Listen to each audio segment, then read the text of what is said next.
저희가 네 번째 세미나에 여러분 오신 걸 환영합니다. 오늘 주제는 이어도. 여러분 이어도라는 거 잘 아시죠? 제주도에서 마라도에서 오늘 잠깐 전에 150km 정도 남쪽에 있는 파랑도라고 하는데 거기에 대해서 조규남 교수님이 1시간 정도 얘기를 해주시겠습니다. 조규남 교수님은 1976년도에 서울대학교에서 공학사를 하시고 그다음에 유니버시티 미시간 애나버에서 조선해양공학하고 기계응용역학으로 학사를 2개를 하시고 그다음에 85년도에 조선해양공학과로 공학 박사를 하셨습니다. 그 현재까지 현재는 홍익대학교 조선해양공학과 교수로 계시면서 현재도 여러 가지 그 학교 외에 여러 가지 활동을 많이 하고 계십니다. 현재 하시고 계신 것만 봐도 한국 성급의 해양구조물위원회 위원장을 하시고 한국해양과학기술진흥원의 키미스트 전문위원 그리고 현재 하시는 게 해양수산미래기술위원회 위원장을 하고 공동위원장을 하고 계십니다. 그럼 여러분 박수로 오늘 세미나를 청해하겠습니다. 네, 감사합니다. 네, 고맙습니다.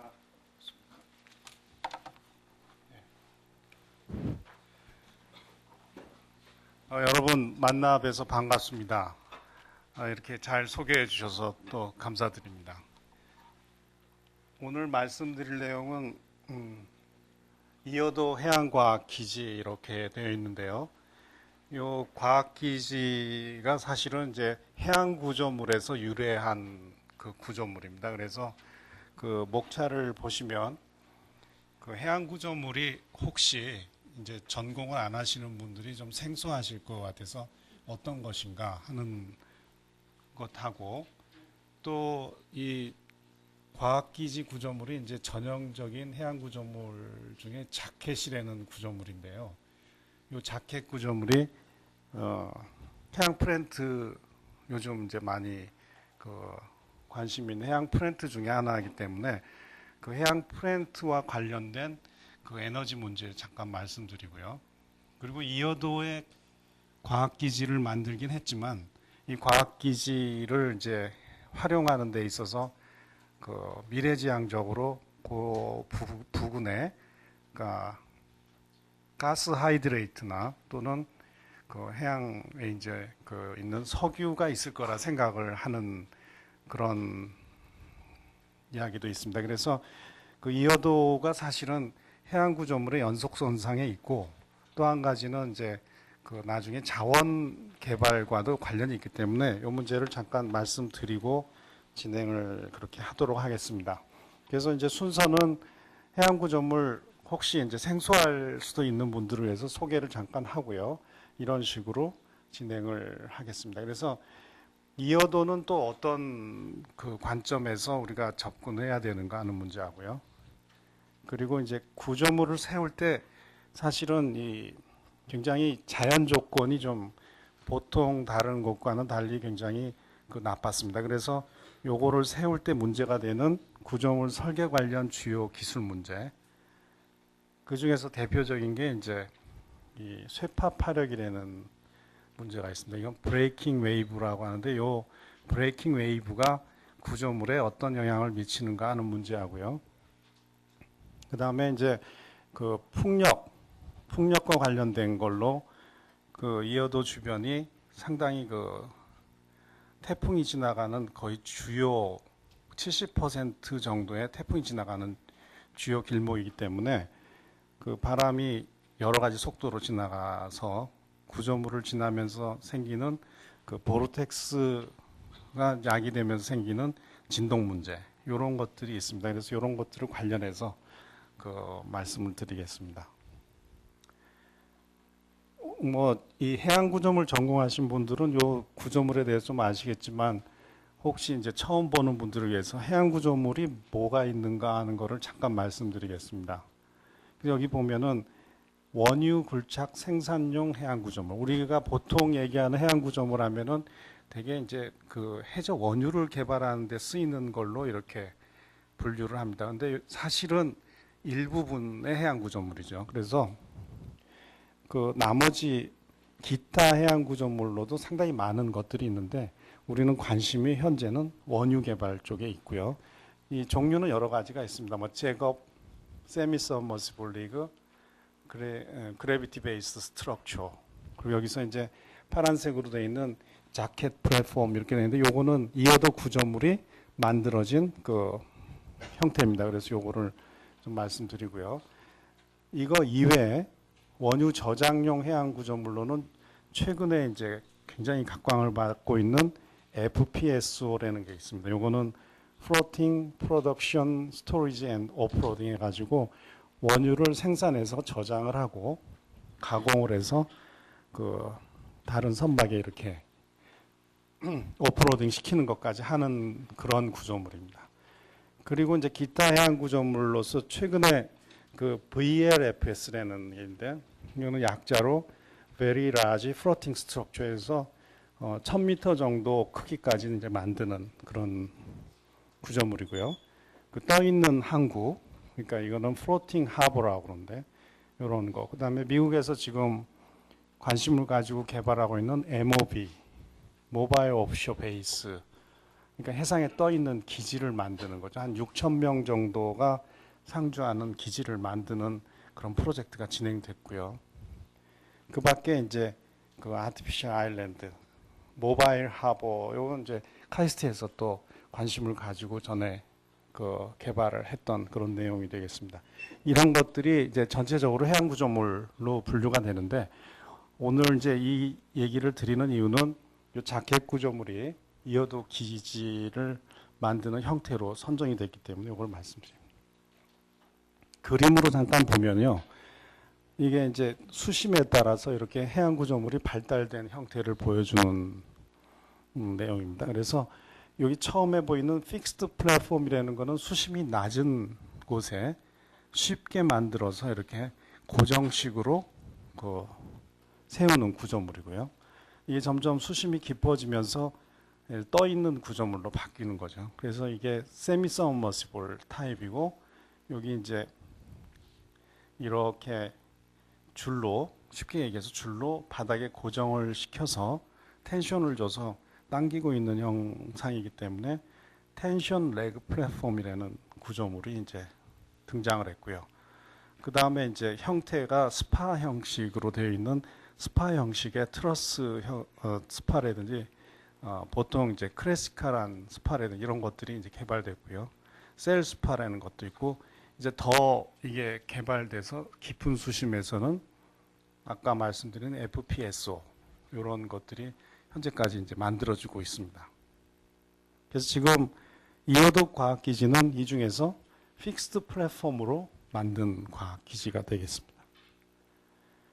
그럼 크기가 어느 정도 되는지를 보여드리려고 요거는 이제 보여주려고 가져왔는데 요게 이제 지금까지 만든 그 구조물 중에 자켓 구조물 중에 가장 큰 구조물인데요. 옆에 있는 게 이제 엠파이어 스테이트 빌딩입니다. 그래서 뉴욕에 있는데 443m 높이인데 그거보다도 훨씬 높은 529m의 그 해양 구조물을 만드는 거죠. 그러니까 크기로 봐서는 굉장히 큰 거죠. 그리고 말레이시아에 있는 이 452m짜리 타워하고도 비교했을 때 더 큰 콘크리트 구조물 이렇게 해서 이거는 이제 해상에 설치를 하는 겁니다. 근데 조금 이따 말씀드리겠지만 이어도에 세운 구조물은 그렇게 높지도 않고 굉장히 그 가볍고 해서 이런 것들하고는 이제 비교가 안 되고 기술적으로도 큰 문제는 없는 그런 구조물입니다. 이 바다 밑에서 보면 이런 것들이 왜 서 있는가, 왜 떠 있는가를 보면요.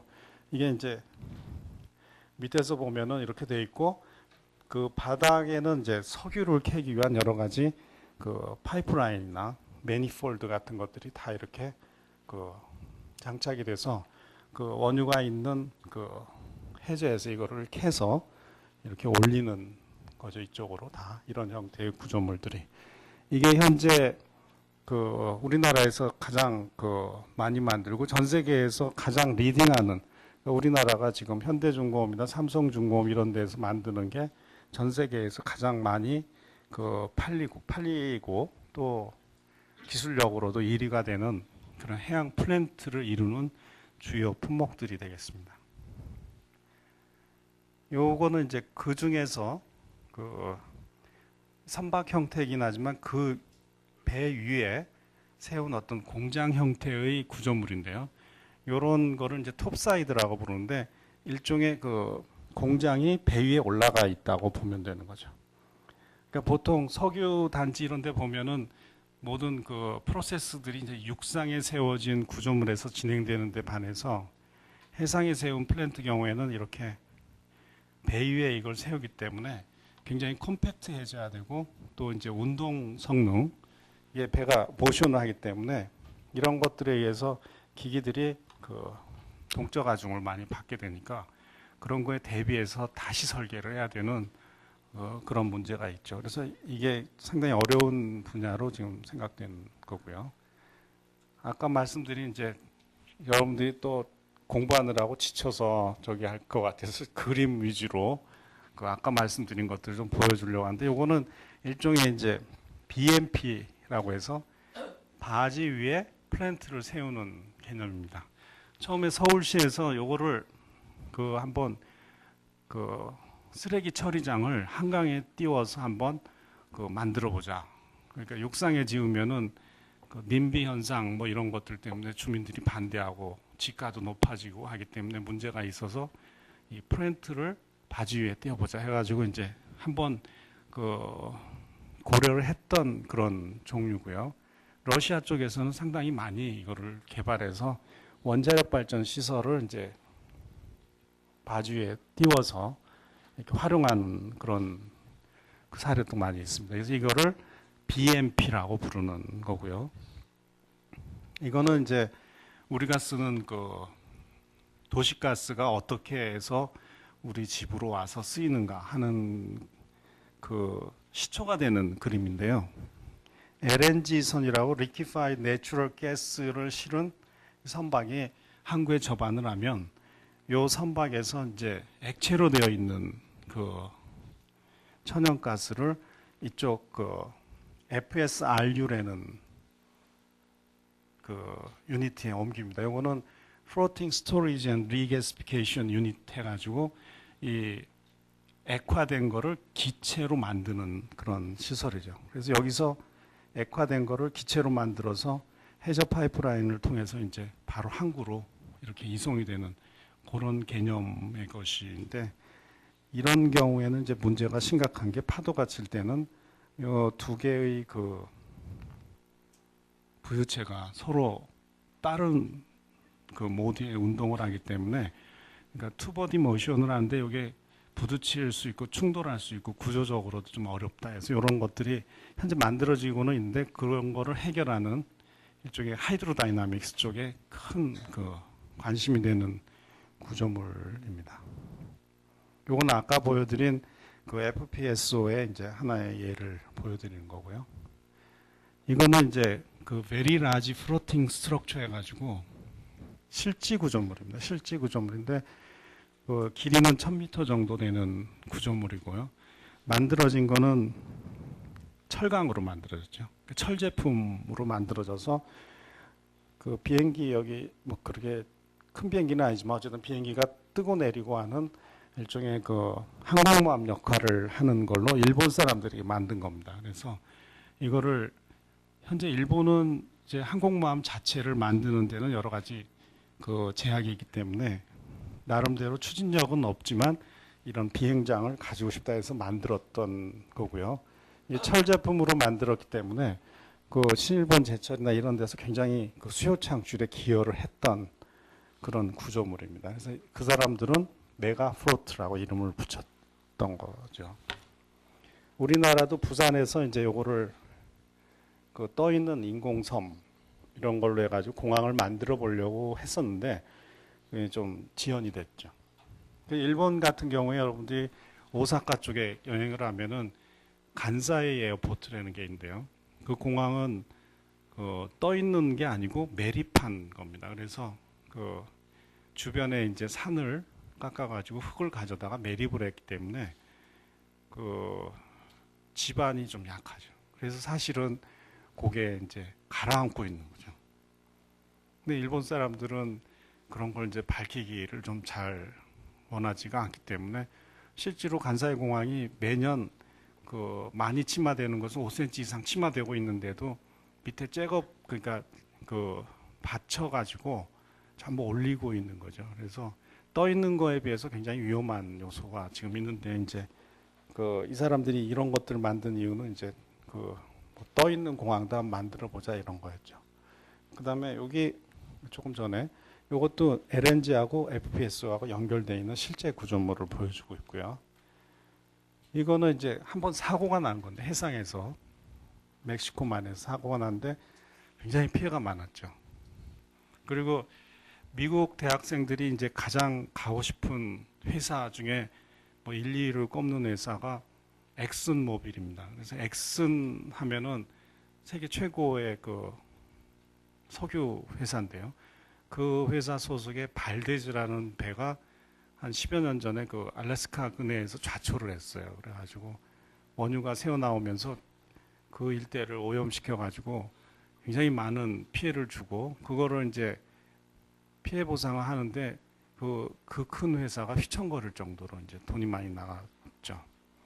그래서 엑슨 컴퍼니의 그 발데소는 오염의 한 대표적인 예로 이제 손꼽히는데 이거는 멕시코만에서 이제 이 원유 생산하는 시설 밑에서 올라오는 원유를 그러니까 좀 이게 압력이 굉장히 세진다 하면은 막는 브로우아웃 프리벤터라는 게 있습니다. 그거 BOP인데 BOP가 터진 거죠. 그래서 그게 터지면서 원유가 바로 위로 올라와서 오염을 시키기 시작했는데 사실은 BOP라는 장비는 이 위에 떠 있는 이런 세미 서머시블 타입, 그러니까 반잠수식 시추 생산선하고 관계가 없는데 어쨌든 결과적으로는 불이 나고 오염을 많이 시켰죠. 그래서 요거는 현대중공업에서 만들었던 건데요. BOP는 이제 유럽 제품이었기 때문에 손해배상 뭐 이런 것들은 이제 그 회사 BOP 만든 회사가 했었죠. 그리고 이제 다음에 잠깐 말씀드릴 거는 이제 해양 프렌트하고 에너지 수요 전망인데 이거는 여러분들이 앞으로 분야가 뭐 여러 분야이기 때문에 해양 프렌트 쪽도 관심을 조금 두는 게 좋을 것 같아서 말씀드리는데요.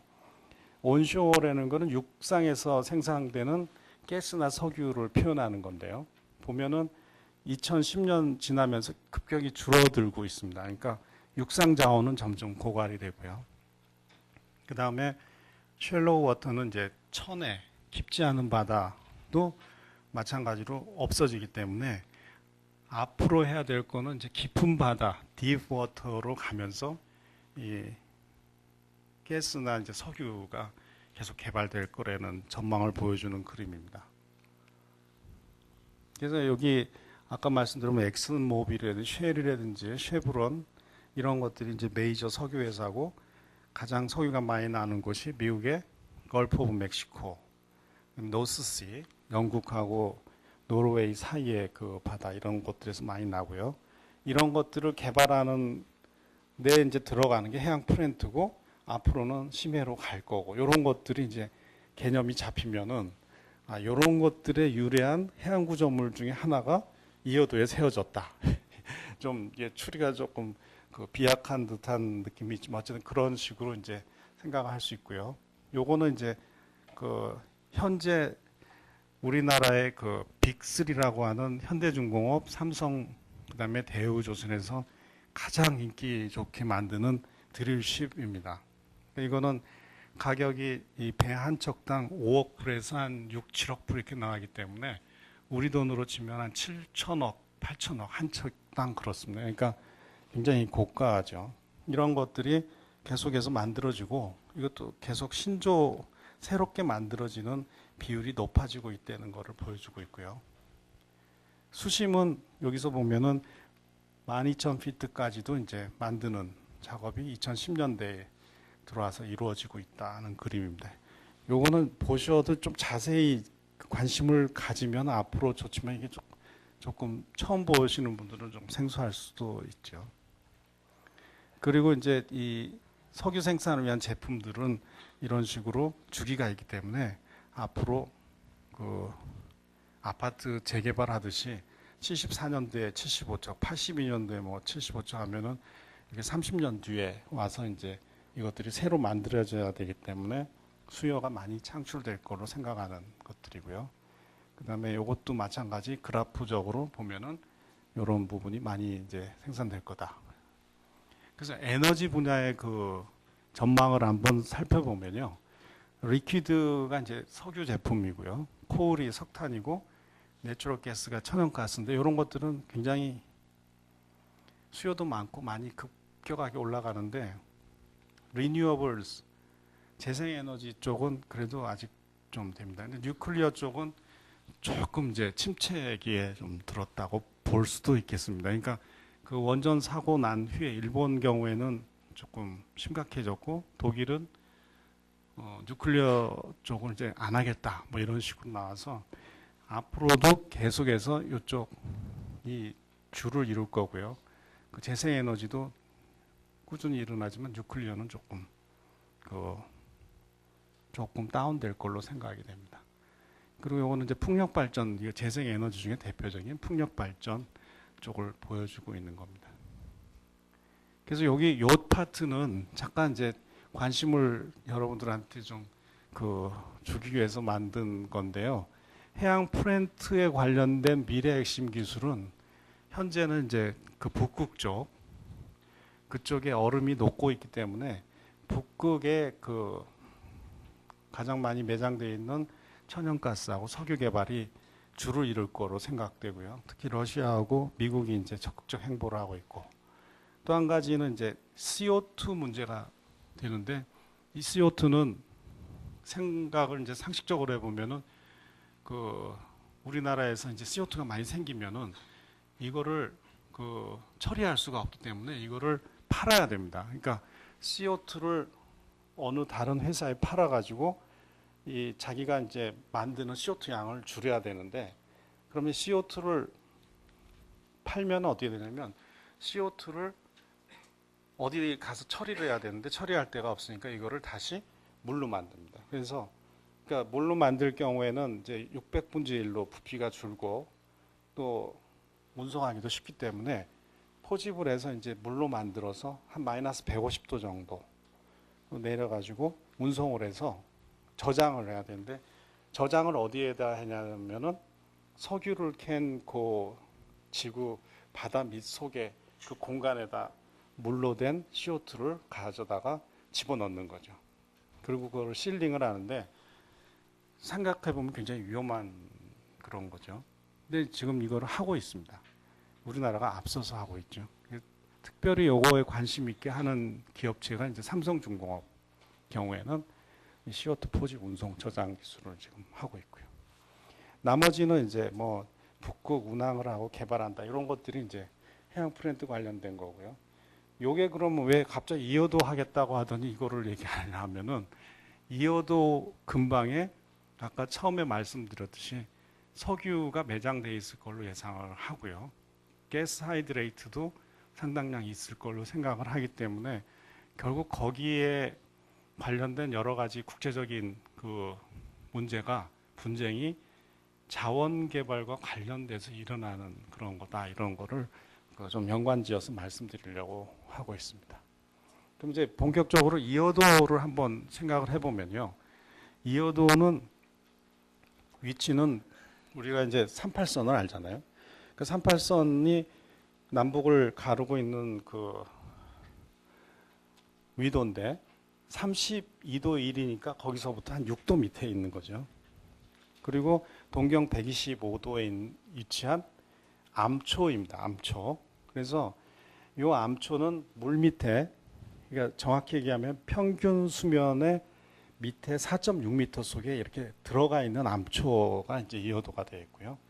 10m 이상의 파고가 이렇게 일어날 경우에 이거는 굉장히 큰 파도죠. 그럴 경우에는 이제 보이는 거죠. 그러니까 암초가 잠깐 보였다가 들어갔다. 근데 보통 때는 안 보이는 그런 그 그러니까 수면 하에 있는 암초고요. 이제 국제적으로는 이게 어떻게 알려졌냐면 1900년에 영국 상선 소코트라라는 그 상선이 우연히 그 위로 지나가다가 걸렸어요. 4.5m이기 때문에 배가. 그래서 이 소코트라호가 1900년에 이 좌초를 한 거죠. 그 이어도 위에서.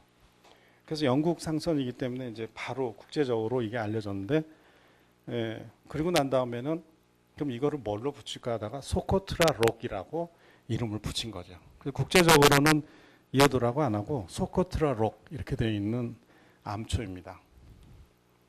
위치는 조금 이따 그림으로 보여지겠지만 그 제주도 남쪽 마라도에서 149km 떨어져 있는 곳에 있고, 중국 하이자오라는 그 중국 땅에서 245km, 일본 나가사키현 도리시마, 시마는 보통 섬을 얘기하는데 276m 해상에 위치해서, 이게 이제 세 개 나라가 사실은 이제 인접해 있다고 생각을 하는데 위치적으로는 이 한국에서 제일 가까운 위치가 되는 거죠.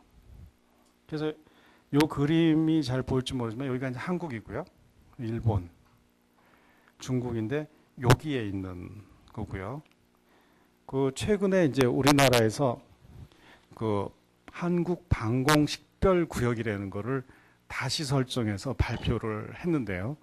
그게 여기 이제 그림에 나타난 건데 보면은 우리나라가 이렇게 되어 있습니다. 그러니까 이 북한이 여기 있고 여기가 남한 우리 대한민국이 있고, 여기 이렇게 되어 있는 요 선이 여기까지 이렇게 되어 있는 게 종전의 방공식별 구역이었습니다. 그러니까 우리나라에서 항공기가 지나갈 때 우리나라에서 컨트롤하는 지역이다 해가지고 이거를 이렇게 이제 정해놨었는데, 일본의 경우에는 연두색으로 이렇게 해가지고 요렇게 해서 밑에까지 해서 요렇게 나눈 거죠. 요렇게. 그래서 이어도는 여기에 있는데 일본 방공식별 구역 안에 들어가게 되어 있었어요. 처음부터. 중국 경우에는 이렇게 와가지고 요 점점점에서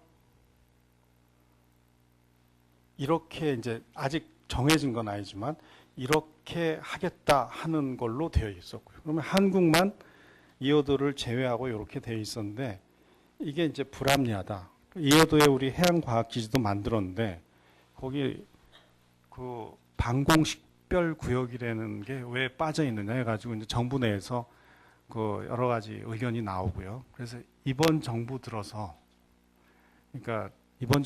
이거를 개정을 했어요.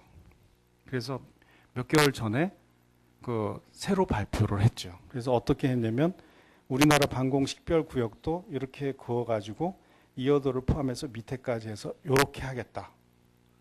그래서 이제 결정을 해가지고 발표를 하겠다는데, 이게 이제 국제적으로 그 전에 안 들어가 있던 곳이기 때문에 중국에서 이제 반발을 하고 일본도 반발을 하고 이렇게 되는 거고, 그 반발의 배경에는 이어도 근방에 이제 어떤 자원 문제 이런 것들도 있으니까요.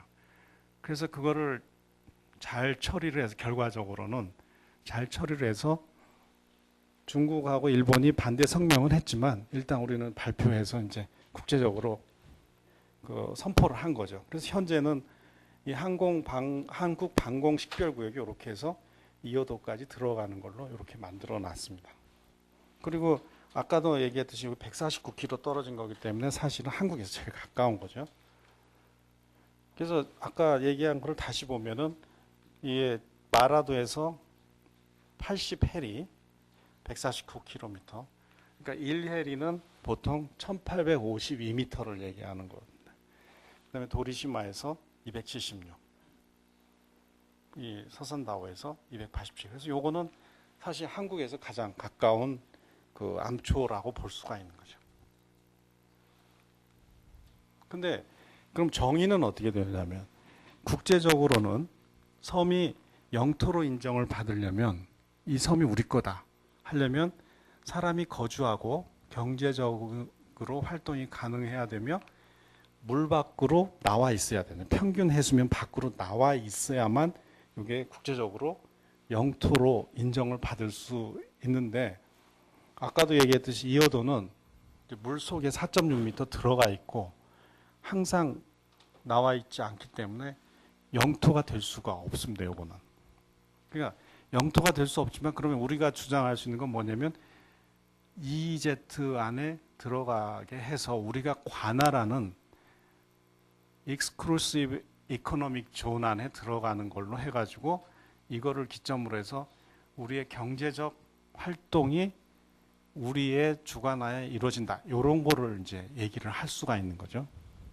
그래서 중국은 배타적 경제 수역 EEZ를 얘기하는 건데 그 중국이 대륙풍을 기준으로 해서 한국하고 경계를 삼자 그러는데 이 사람들은 이제 중국 주장은 뭐냐면은 그 아까도 이제 교수님들한테도 말씀 잠깐 드렸는데 이 황하나 이런 큰 강에서 내려오는 퇴적물들이 내려와서 이쪽 남해나 서해를 다 이루었기 때문에 그 중국 쪽에 그 영향하에 이루어진 대륙봉이다 이렇게 주장하는 거죠. 한국은 한강에서 나오는 이런 퇴적물들이 뭐 별로 영향이 없고 뭐 영산강도 그렇고 그렇기 때문에 그 EEZ를 나눌 때 그런 관점에서 나눠야 되고 또 한 가지는 이제 뭐 꼭 그렇게 해야 되는 거 아니면 영토 크기로 비율을 삼아가지고 바다를 가르자 뭐 이런 주장도 하고 있어요. 그럼 여러분들 잘 알다시피 중국 땅이 얼마나 큽니까? 중국 땅하고 한국 땅하고 비교해서 가운데 바다를 나누면은 거의 뭐 인천 앞바다까지 다 중국 바다가 되는 거죠.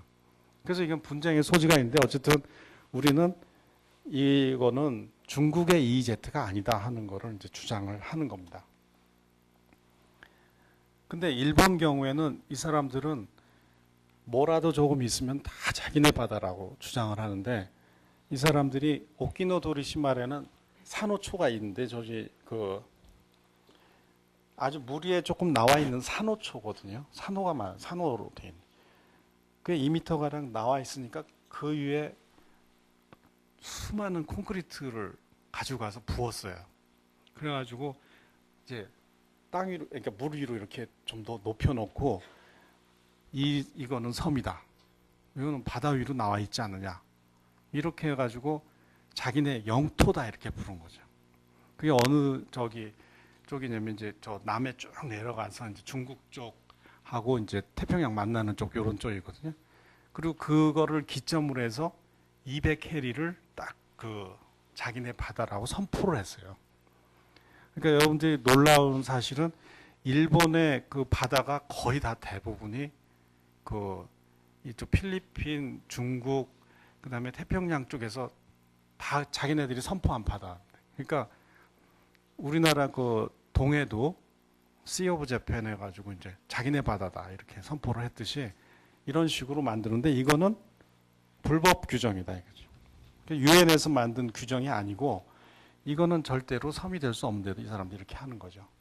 참고로 유엔 해양법을 보면 섬 규정이라는 게 있어요. 아티클 121에서 Region of Island 이렇게 돼 있는데 섬이란 바닷물로 둘러싸여 있으며 만조 일대에도 수면 위에 있는 자연적으로 형성된 육지 지역을 말한다. 이렇게 되어 있기 때문에 그 콘크리트를 부어가지고 억지로 만든 것도 섬이 아니고 이어도 같은 이런 수중암초도 섬은 아닌 거죠.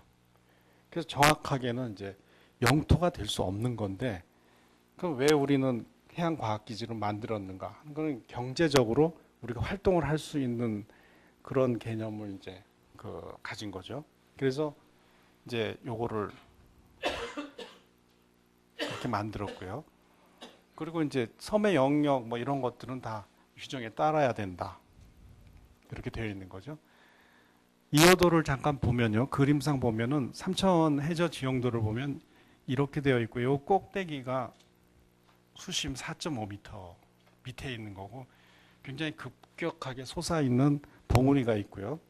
여기서부터 40m 정도 내려오면 약간 평평한 쪽에 그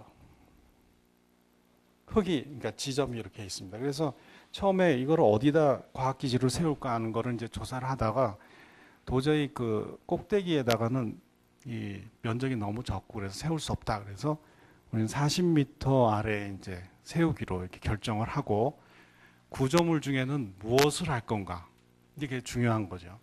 그래서 그때 당시는 이제 제가 이제 현대중공업 연구소에 있었어요. 현대중공업 선박해양연구소에 이제 해양연구실장으로 있었는데 그때 이제 이 위원으로 참여를 해가지고 이거는 아까 처음 얘기한 자켓식 구조물로 세워야만 어떤 힘을 받았을 때 안전하다 하는 거를 이제 얘기를 했는데 그러니까 이제 일종의 어떤 다른 의견을 가진 사람들이 굉장히 많이 반대를 했죠. 일본과 같이 콘크리트로 만들어요. 콘크리트로 만들어서 우리도 영토를 만들어야 되지 않냐. 근데 그거는 안 되는 거거든요. 억지 주장이거든요. 그래서 그 양반이 이제 군인 출신이고 그래가지고 그 당시에 뭐 여기저기 다니면서 뭐 그러다가 마지막에는 이제 공청회를 열었는데 공청회에서 그 콘크리트 구조물로 직경을 뭐 한 30m로 해가지고 저 봉 위에 딱 올려놓으면 영토도 되고 좋다. 그래서 안 된다. 나는 안 된다. 왜 안 되느냐? 영토도 되지 않을 뿐만 아니라 그렇게 직경이 크고 큰 구조물을 저기에 세워놓으면 이거는 1년도 안 돼서 부서진다. 그러니까 왜 부서지느냐면 여기가 굉장히 고요할 때는 고요하지만 큰 파도가 지나가거든요. 태풍이 지나가는 길목인데 우리나라에 오는 태풍의 70~80%가 저기를 지나갑니다. 그래서 이게 와서 부딪혔을 경우에는 파력에 의해서 부서지거든요. 금방. 그런데 이 양반은 뭐 계속 주장을 하다가 결국은 이제 공청회상에서 조 교수는 매국노다. 땅을 우리 영토로 만들려고 하는데 왜 반대를 하느냐. 그래가지고 아니 매국노 소리도 처음 들었고 이건 말이 안 되는 걸 가지고 막 주장을 했어요. 그러다 결론은 이제 계속해서 과학적 근거를 제시하고 부서지지 않을 거를 지어야죠. 그렇잖아요. 그래서 결국 자켓 구조물로 직경이 작은 걸로 해서 이제 여기 위치에 여기 좀 희미하게 보이지만 40m 위치에 이 자켓 구조물로 이거를 세우자. 이걸 결론이 났죠. 그래서 이제 저거를 이제 만드는 거를 결정했는데 이게 그 구조물 타입은 자켓 타입으로 크지는 않아요. 그러니까 32m 곱하기 12m 곱하기 높이가 50m니까 크지는 않은 거죠. 아까 엠파이어 스테이트 빌딩 같은 구조물도 있는데 그리고 이제 밑에 파이를 박아서 241m까지 구멍을 내서 밑으로 박고 세우는 걸로 이렇게 했고요. 설계 조건은 보통 국가 주요 구조물은 50년 동안 일어날 수 있는 극한 상태에 대해서 다 대비할 수 있는 수명 기준이 있습니다. 그래서 파도나 바람이나 지진이나 이런 것들이 50년 주기를 견딜 수 있도록 하고 파고는 해상 상태로 그래서 24.6m 기준으로 하고 풍속은 초속 50m를 견딜 수 있고 분단위 초속으로는 60m. 그다음에 해류는 초속 2.3m 정도. 이런 조건을 가지고 이제 이거를 이제 설계를 해서요. 희미한데 1995년부터 이제 현장 조사를 들어갔죠. 그래서 95년, 96년, 97년, 그다음에 98년 이렇게 몇 년 동안 요 이어도를 만들기 위한 조사 기간이 굉장히 이제 진행이 됐고요. 실질적으로 장비를 구입하고 위치를 정하고 한 거는 이제 99년에 이렇게 했고 수리 모형도 하고 그리고 2000년부터 이제 개념 설계하고 2001년에 상세 설계를 했죠. 상세 설계를 해서 구조물을 지어서 이제 하자. 그런데 사실 이거는 공학적으로 봐서는 굉장히 어려운 구조물은 아닙니다. 근데도 이제 처음으로 우리나라에서 처음으로 일종의 영토는 아니지만 굉장히 중요한 곳에 세우는 거기 때문에 굉장히 신경을 써서 했죠. 그래서 만드는 거는 현대중공업에서 하고 엔지니어링도 현대 엔지니어링에서 하고 설치도 이제 현대 쪽에서 하는 걸로 이렇게 결정이 됐고요. 그 당시에는 삼성중공업에서 기부 체납을 하겠다. 그러니까 우리는 돈을 하나도 안 받고 이걸 다 만들어서 이어도에 기지를 세워주겠다. 그 현대중공업은 한 120억 받고 하겠다 이랬거든요. 그런데도 이제 딱 결정은 어떻게 되냐면 돈을 들여서라도 현대중공업에서 해야 된다 이렇게 결정이 났어요. 그러니까 그 당시에는 삼성중공업이 현대중공업하고 비교했을 때 기술력이 떨어지고 그러니까 정부에서도 그 기부 체납을 해도 이거는 좀 안 되겠다. 그래서 삼성중공업이 어떻게 됐겠어요? 굉장히 막말로 얘기해서 열받았. 굉장히 화가 났죠. 우리 무료로 지어준다는데도 안 받고. 그래서 절치부심해가지고 그때부터 무지 열심히 했어요. 삼성중공업이 정말로. 지금은 어떻게 됐냐면 비슷해요. 기술 수준이. 현대중공업이나 삼성중공업이 거의 중공업체에서는 이제 비슷한 수준에 돼서 만약에 지금 또 이어도 같은 거 만든다면은 삼성에서 만들어주겠다 하면은 그냥 오케이 돈 안 받고 한다 이렇게 되겠죠. 그래서 현재 이제 세워진 모습은 이렇게 되어 있습니다. 그리고 요건 이제 우리나라 함정이 이게 순시하는 건데 물 밖으로 나와 있는 구조물이고요. 요 밑에 40m가 이제 더 내려가 있는 거죠. 그리고 여기 헬리포트가 있고 여기 관측 장비들이 다 있어서 이제 태풍이 지나가는 거 이런 것들을 다 모니터링하고 실제로 실시간으로 해양연구원에서 이제 이거 보게 되어 있습니다. 그래서 이게 그러면은 육지에서 가까우냐면 아까 얘기대로 149km 떨어져 있기 때문에 망망대해에 서 있는 고도 같은 이런 구조물인 거죠. 그래서 이게 역할이 이제 굉장히 중요한 역할이 되는데요. 그럼 공학적으로 무슨 문제가 있었느냐 하는 거를 좀 요 이어도 구조물을 보면서 보면은 아까도 얘기했듯이 태풍이 지나가는 그 길목이기 때문에 굉장히 이 바람의 속도가 다양하고 빠르기도 하고 또 느리기도 하고 이렇습니다. 그러니까 여기 보면 원형 구조물로 전부 이런 것들이 이루어졌는데 여러분들 배워서 이제 아시겠지만 바람이 지나가면서 유체를 지나가면서 이제 세퍼레이션이 되거든요. 그러니까 보르텍스라는 게 와류가 순차적으로 발생을 하는 거죠. 그래서 그 와류가 이렇게 순차적으로 발생하는 주기하고 예를 들어서 이런 구조물 중에 한 구조물이 고유 진동을 하는 주기하고 이게 맞으면 보르텍스 쉐딩에 의한 그 바이브레이션의 진폭이 커져가지고 파괴가 일어납니다. 근데 이거는 가능성이 높은 거죠. 여기는 태풍이 지나가는 곳이기 때문에.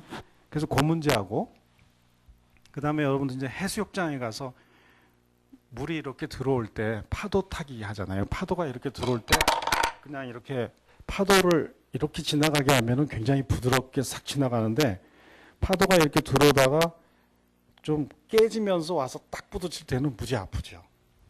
그런 경험을 했을 겁니다. 그래서 파도가 부서지는 파도 이거는 굉장히 큰 힘으로 부딪히는 거죠. 근데 여기가 보통 때는 이렇게 평온하지만 이게 이제 해상 상태가 나빠지면 이 파도가 주변에서 굉장히 파고가 낮게 들어오다가 여기 수심이 급격하게 이제 낮아질 때는 노슬립 컨디션. 그러니까 밑에서는 이제 슬립이 안 일어나도록 파도의 물의 흐름을 꽉 잡는 거고 위에서는 가려고 하고 그러니까 이게 가면서 이제 브레이킹 되는 거예요, 웨이브가 위에서. 그래서 요거가 깨지면서 여기 가서 부딪히는 거죠. 근데 이럴 경우에 아까 콘크리트 구조물로 직경을 이렇게 크게 해가지고 해놨으면 금방 부서질 건 뻔하거든요. 지금 요거는 직경이 굉장히 작기 때문에 그럴 경우에 파력이 굉장히 작게 되는 그 두 문제가 여기서는 설계할 때 제일 큰 관점이었죠. 나머지는 뭐 그렇게 큰 문제가 될 게 없는 게 해안 구조물, 자켓 구조물 만들 때 뭐 300m, 400m도 만드는데 다른 거는 큰 문제가 없었죠. 그래서 그 문제가 이제 가장 컸고 일반적인 해안 구조물 만들 때는 보통 이제 인프레이스 디자인 어널리시스에서 요 구조물이 똑바로 서 있을 때 어떻게 될 건가 하는 거하고 로드아웃이라서 이제 선적할 때 문제, 그다음에 트랜스포테이션. 한국에서 만드는 대개 구조물들은 태평양을 건너가야 되거든요.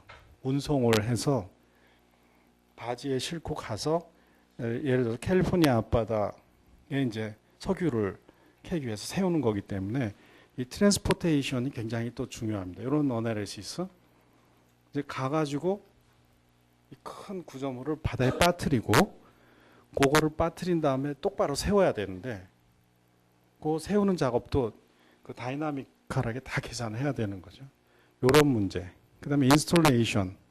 요거는 이제 깊은 바다는 ROV라고 해서 Remotely Operated Vehicle이 이제 다 하고 얕은 바다는 이제 보통 사람이 들어가서 하는데 그런 문제들이 일반적 주요 기술인데 요것들은 큰 문제가 없었다는 거죠.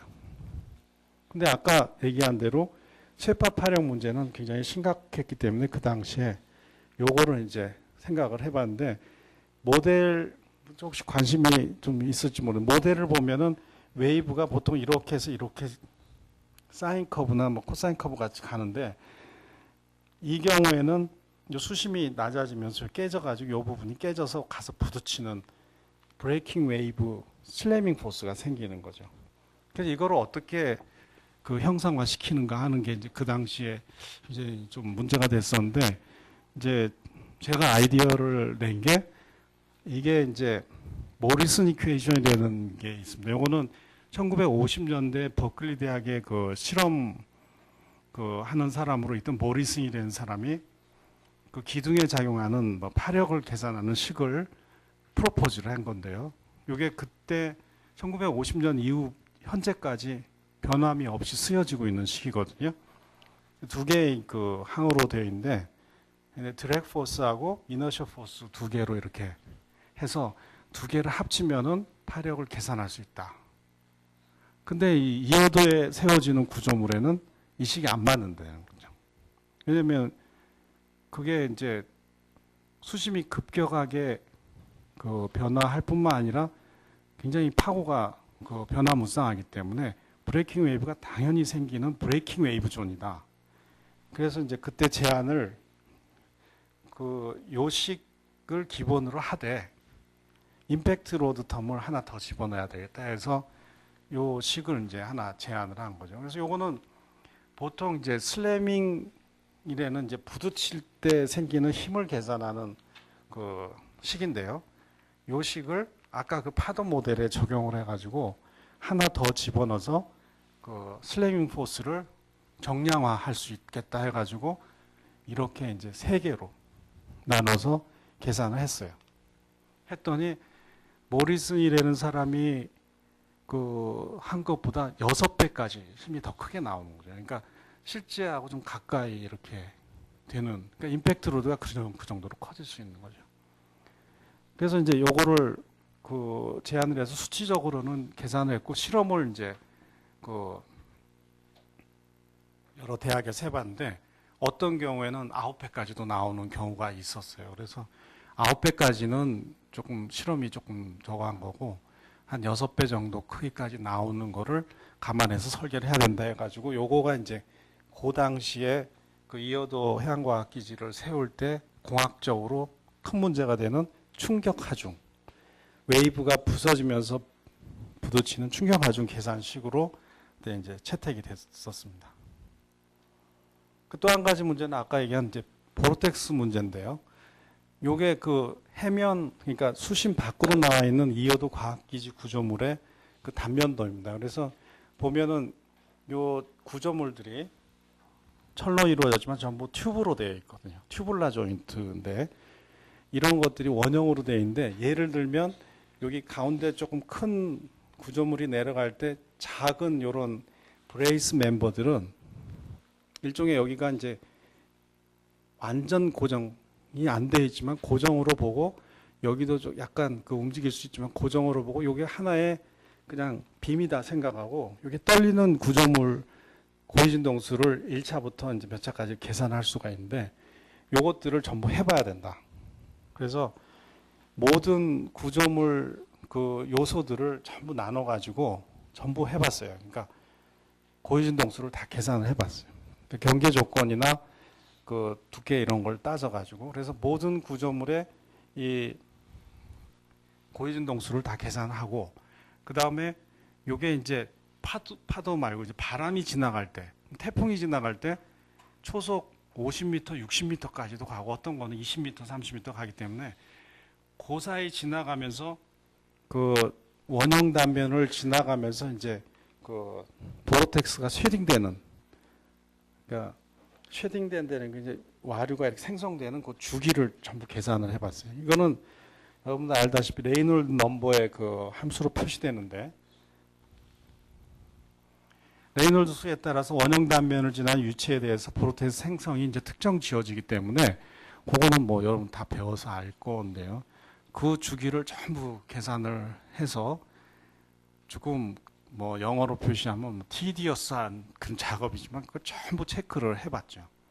해가지고 이 모든 그 바람의 속도를, 여기 대표적인 것만 나타냈지만 그 전체를 거기 지나가는 태풍의 그 형태에 따라서 모든 바람의 속도를 다 계산해보고 그 외경이나 이런 것들 그 따라서 이제 레이놀드 넘버를 계산하고 스트롤 넘버 계산하고 생성 주기를 이제 계산을 해가지고 전부 크로스 체크를 해본 거죠. 해가지고 결국은 이제 어느 부재에서 이게 그 보르텍스 쉐딩에 의한 그 주기하고 그다음에 고유 진동하고 합쳐져 가지고 공진이 일어나서 파괴가 일어날 건가를 전부 체크를 했습니다. 그래가지고 위험한 부분을 찾아내 가지고 그거를 이제 보강하는 리인포스먼트를 한 거죠. 해서 그거를 그 안전하게 설계를 한데 반영을 해서 요거를 이제 방지를 했죠. 그래서 공진이 발생하는 부위가 이제 몇 개 발견이 됐고 요거를 찾아내서 이제 그 방지를 하는 대책을 세웠고, 그거를 이제 그 방지를 하는데 뭐 이거는 이제 하나의 예인데요. 고유진동수를 변하게 하려면은 뭘 바꿔줄 건가? 그 요즘은 이제 인버스 퍼터베이션 메소드 해가지고 고유진동수를 내가 첫 번째 고유진동수를 얼마로 정해놓고 그 고유진동수를 만들기 위해서는 스티프니스하고 매스 매트릭스가 구조물의 매스 매트릭스가 어떻게 바뀌어주면 좋겠다 하는 거를 거꾸로 찾아갈 수 있는데, 그 당시에는 뭐 별로 이게 포퓰러하지 않아가지고 이제 그냥 그 여러 가지 케이스를 해가지고 두께도 바꿔보고 바운더리 컨디션도 바꿔보고 다이아미터도 바꿔보고 하면서 일종의 이제 센시티비티 어널리시스를 해본 거죠. 그래서 어떤 부재는 뭘 바꿔주는 게 가장 효과가 좋겠다 하는 거를 찾아낸 다음에 이제 그 특히 바운더리 컨디션 이런 것들 바꿔주면은 그 고유진동수가 급격하게 변화하니까 그거를 하는 거 좋겠다 해서 그 부분은 그 바운더리 컨디션을 바꿔줬다. 그러면 바운더리 컨디션 바꿔줬다는 거는 그러니까 프리 경우에는 이제 없죠. 픽스드 프리, 뭐 프리라도 좀 중간 정도의 그 고정단을 만든다든지 픽스드를 좀 더 하기 위해서 보강하는 이런 식으로 해가지고 이제 그거를 찾아내서 이제 보완을 했습니다. 그래서 이제 이게 다 끝났는데, 그래서 아직까지도 이 큰 문제 없이 지금 해양과학기지가 이제 그 잘 운영이 되고 있죠. 근데 재밌는 거는 가끔 그 중국 어선들이 이제 거기 접근해가지고 그 뭐 중국 어선이라 다 그런 건 아니지만 거기에 있는 그 장비들을 좀 떼어가려고 이제 올라오거든요.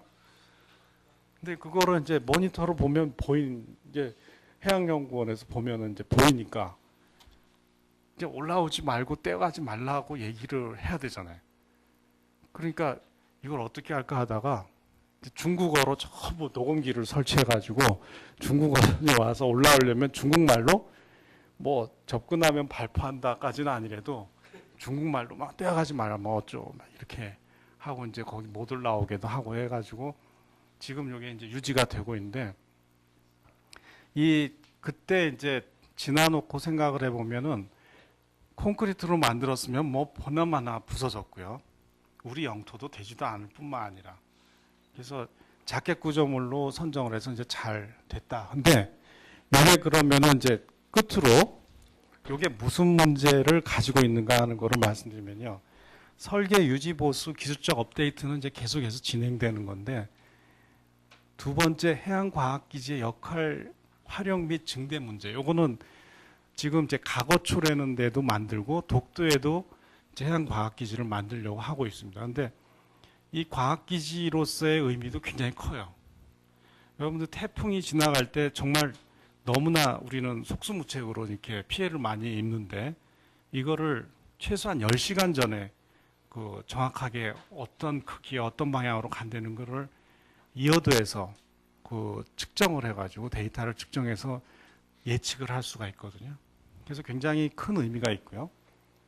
그 다음에 이제 실질적 해양 영토로서의 역할만 근거 유지인데 요거는 아까 처음에 그 말씀드렸듯이 요거는 영토는 아니에요. 영토는 아니고 이거를 기점으로 해서 우리가 200해리를 뭐 선포를 할 수도 없고 하지만 일단 우리 한국의 해양과학기지로서 그게 이제 세워졌고 배타적 경제수역 결정은 중국하고 계속해서 이제 마찰이 있지만 우리가 이거를 활용을 하고 우리가 그 투자를 해서 세웠고 활용을 많이 하게 되면은 이건 얼마든지 우리의 관할 지역으로 만들 수 있는 의미가 크다는 거죠.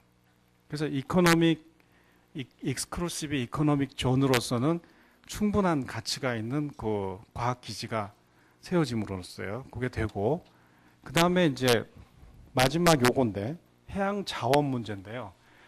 지금 동해안의 그 독도 근방에 이제 그 가스 하이드레이트라는 게 많이 이제 발견이 되고 실제로 자원연구소에서 그거를 물속에서 꺼내와 가지고 이제 실험도 하고 있는데 그거는 뭐냐면 암모니아 가스가 고체 형태로 되어 있는 거거든요. 그래서 이게 바로 불을 붙이면 붙어요. 근데 그 가스 하이드레이트가 동해에서 상당히 많이 발견이 되는데 항상 가스 하이드레이트가 있는 곳에는 석유 가능성이 높다 이렇게 나오거든요. 동해에 특히 독도 근방하고 그 다음에 이쪽도 가스 하이드레이트가 많이 나오거든요. 서해 그 남해 쪽에서도. 그래서 이게 장기적으로 봤을 때는 분명히 이 자원이 묻혀 있을 가능성이 높고 그걸 개발할 가능성이 높은 지역이기 때문에 우리로서는 EEZ에 반드시 이어도를 집어넣어야 되는 그런 이제 그 문제를 가지고 있는 거죠. 그래서 이번에 이제 아까도 얘기했지만 그 방공 식별 구역에 집어넣은 것도 굉장히 미묘한 문제지만 시기적으로 잘 됐고 약간 중국하고 화해 비슷하게 되면서 이제 집어넣고 일본도 어쩔 수 없이 이제 수긍을 했고 그리고 우리는 이거를 활용을 하면서 여기를 이제 우리가 관할하는 경제 수역으로 만들면 이게 이제 과학기지로서의 역할도 하고 또 한 가지는 잠재적인 우리 한국의 자원 개발에 그 큰 힘을 보태줄 수 있는 가스 하이드레이트와 석유 개발의 그 근거가 될 수 있다. 이렇게 이제 생각을 해볼 수가 있습니다. 그래서 뭐 시간이 거의 다 됐는데 이 해양과학 기지를 이제 건설한 지가 이제 거의 15년 시작한 지는 더 됐지만 15년 되어 가고 있는데 현재까지 이제 공학적으로는 큰 문제가 없이 잘 진행이 됐고 또 이제 경제적으로 이런 위치를 우리가 이루는데 기여를 했기 때문에 그 의의는 굉장히 크다고 생각을 합니다. 이게 이제 이어도 해양과학기지 이제 실제 모습이고요. 우리는 이제 상당히 그래도 뭐 자부심을 가지고 요거를 이제 유지하고 이어가고 필요한 그 기술을 개발하고 이렇게 하면 되겠습니다. 그 내용이 좀 그 쉽게 하려고 이제 노력을 했는데 그 이제 결론적으로 얘기하면은 이어도는 영토는 아니지만 우리의 경제적인 그 힘이 미칠 수 있는 보고가 될 수 있다.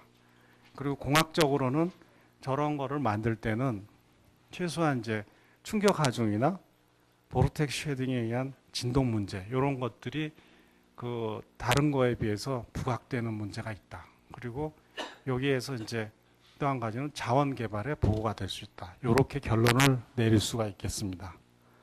예, 그동안 경청해 주셔서 감사합니다. 예. 저희 순서를 좀 바꿔서요. 질문을 받기 전에 감사패를 먼저 드리겠습니다. 감사패 해양수산부 해양수산미래기술위원회 위원장 조준학 교학께서 2014년도 도막지 카이스트 기계항공 해양세계세미나에서 우리나라 과학기술을 선도해 나갈 인재들에게 이호도 해양과학기전 기술력 강연을 해주신 것에 대해서 진심으로 감사하는 마음을 드렸습니다.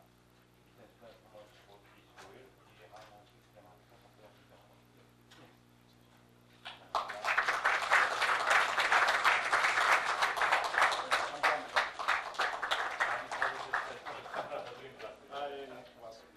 네, 저기 질문들 있으면 좀 주시죠.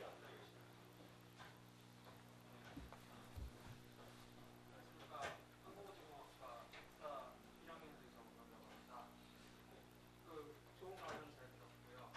이어도 해양과학기지를 아까 전에 유지하고 보수하고 최신화하는데 신경을 많이 쓰셨는데 저기에 일단 사람이 거주할 수는 없는 것 같은데 지금 그런 거에 대해서 감시라던가 관심을 지금 어떤 방식으로 노력이 지금 들어있는지. 예, 그 거주를 할 수가 있습니다. 있는데 시설은 되어 있는데 저기를 1년 365일 동안 계속 가서 거주하는 게 비효율적이기 때문에 일정 기간을 저기 가서 연구자들이 거주를 하고요. 시설이 되어 있기 때문에 그때 이제 장비를 교체한다든지 체크를 한다든지 뭐 보수한다든지 그런 걸 하고 있거든요. 근데 이제 교통상으로는 되게 헬기로 이동을 하고요. 지금 질문하신 대로 시설은 되어 있고 그래서 그게 조금 더 이제 시설이 확장되고 하면은 조금 더 그 거주 기간을 늘릴 수 있는 여지도 있습니다. 예, 예.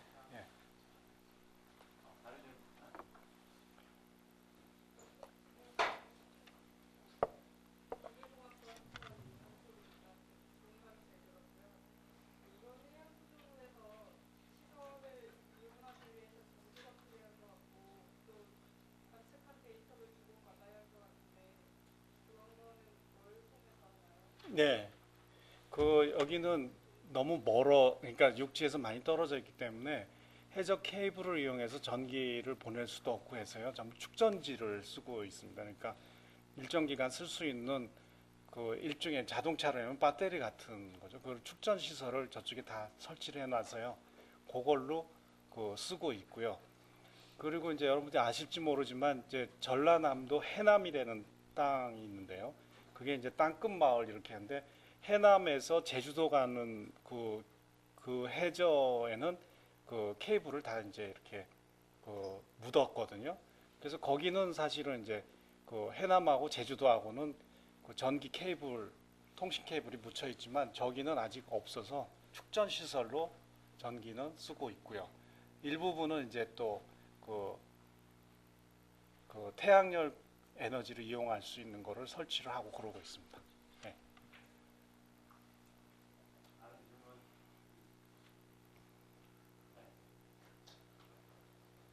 그러니까 이론은 영토에는 포함될 수 없다고 하셨는데요. 혹시 그러면 과학기지를 건설할 때는 중국이나 일본은 좀 반대 같은 어려운 거 있습니까?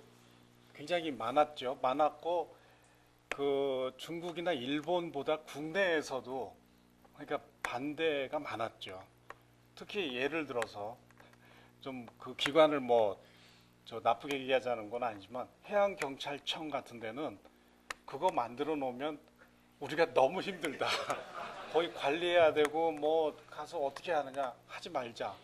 그다음에 외교부 과장은 와가지고 이거는 그쪽에서 얘기하기도 전에 그냥 일본, 중국하고 문제 생기면 우리 감당 못한다 이렇게 이제 반대가 있었거든요. 근데 이제 그때 제가 좀 젊었을 때니까 그래도 그건 공무원들의 특징이 복지부동이다. 당신네들은 뭐냐? 만들어서 우리한테 도움이 되는 국익이 도움이 되면 해야 되지 않느냐? 그때는 씩씩하게 얘기했죠. 그래가지고 어쨌든 관철이 됐어요. 그리고 난 다음에 이제 지을 때 중국에서 꼭 그 발표를 합니다. 그러니까 와서 그냥 직접적으로 방해는 안 하지만 자기네들은 근거로 남겨놓고 해서 이거는 중국 그 EEZ 아닌데 니들이 만들고 있다. 그거로 발표를 했죠. 그래서 그거는 우리 무시하고 그냥 진행을 해서 현재는 계속 그 중국하고는 저거에 대해서는 계속 이제 그 협상을 하고 있는 중인데 우리는 유리한 위치를 차지한 거죠. 저걸 만들어서. 네. 마지막 질문 하나. 해양 시스템 그리고 혹시 구조물로서의 수명을 어떻게 몇 년 전으로 보시는 건가요? 예, 해양 구조물 수명은 되게 30년을 보고 있고요.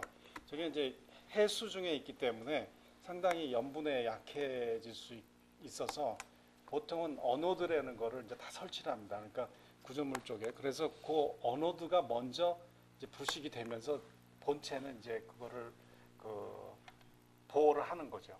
30년 정도 보고 있습니다. 그럼 30년 앞으로 뭐 20년쯤 되면은 예. 30년쯤 가까워지면은 다시 본체로 갈아 끼우는 겁니까? 예, 그 이제 전 세계 해양 구조물 중에 이제 그 저렇게 자켓 구조물 같은 거는 이 없애주는 일.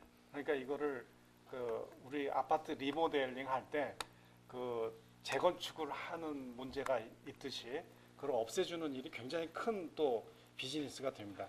그렇게 하든지 아니면은 이제 그 리모델링이라는 거 있지 않습니까? 그러듯이 저것도 또 부식된 부분을 교체하면서 이제 다시 보강을 하고 하는 방법도 있고 해서요. 조금은 늘릴 수는 있을 거로 생각합니다.